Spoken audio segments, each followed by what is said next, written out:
If you've been a Christian for a minute, you probably have a go-to Bible. Not just like your favorite physical one, although there's a bunch, right? Hardcover, softcover, goatskin, multiple bookmarks, multiple colors. You have study Bibles, reference Bibles, Spanish Bibles, children Bibles.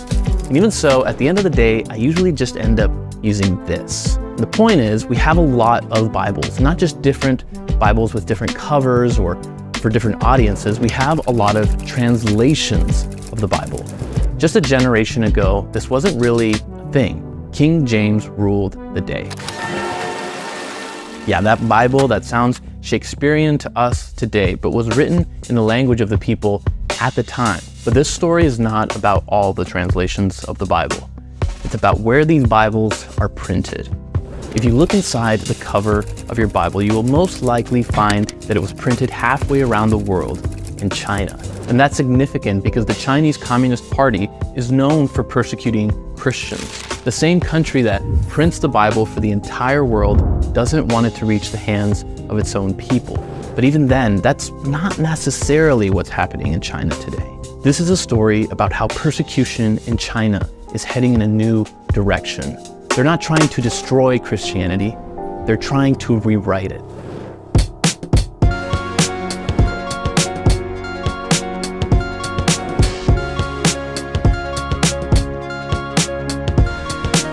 Today, China accounts for about 15% of all economic activity in the world, most of which is manufacturing, which explains why growing up, a lot of my toys have this little sticker somewhere.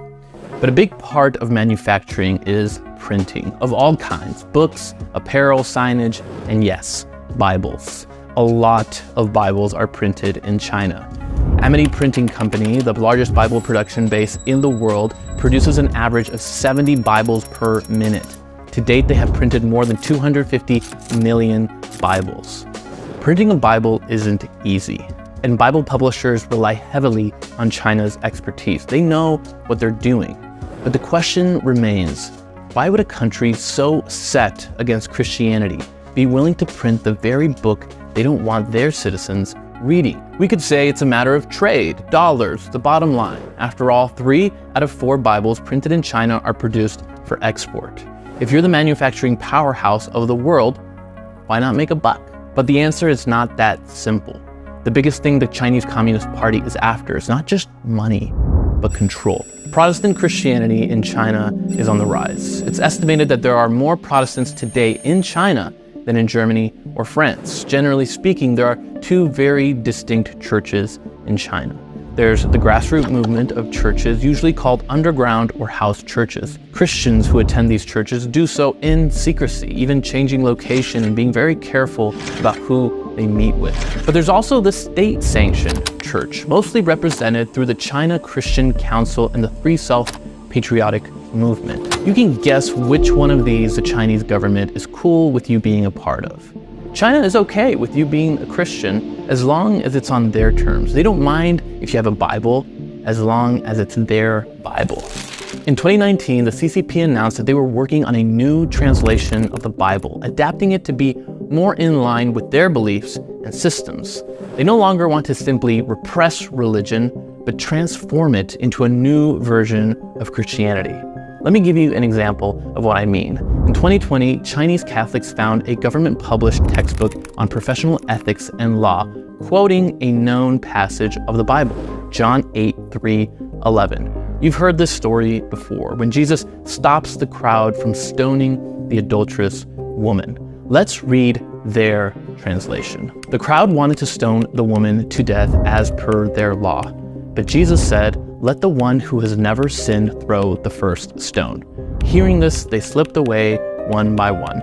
Okay, so far, not so bad. But let's keep reading. When the crowd disappeared, Jesus stoned the sinner to death, saying, "I too am a sinner. But if the law could only be executed by men without blemish, the law would be dead." This is not just a bad translation. This is a complete rewrite. This new ending changes the entire story, so much so that the Jesus we know is no longer recognizable. So the point is, ask yourself, what would the church look like if the only Bible they had was one where Jesus stoned the adulterous woman instead of forgiving her. This is a danger facing the Chinese church. If they get the wrong Bible, then they get the wrong gospel, and they get the wrong Jesus.